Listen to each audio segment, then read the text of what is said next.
The Holocaust is, for me, like one of my appendages.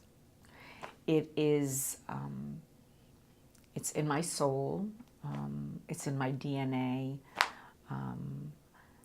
I was born after the darkness, but it's a part of me, and sometimes I want to like let it go and just throw it away, but I can't. So I really don't want to. I don't want to throw it away, but there are times that I want also to have some peace in my mind.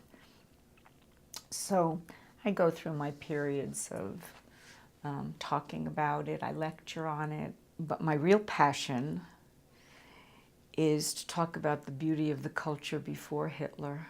And I used to speak a lot on what it was like to be a child of a Holocaust survivor.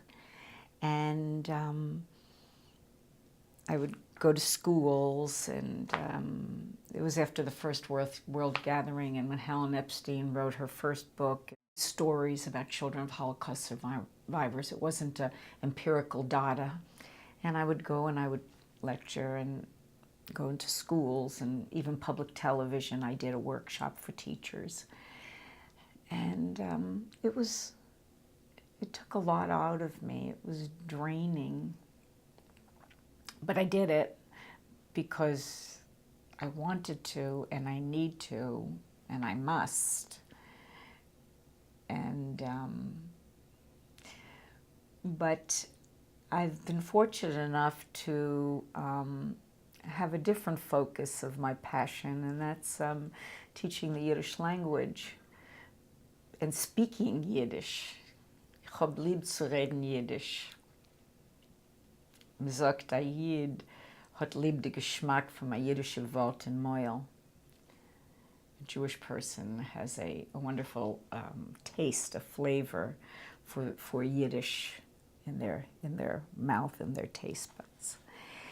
And I found that that was not only part of my healing, but part of my mission to embrace Yiddish as a cultural language, to embrace Yiddish as a culture, the beauty, and to instill that in students.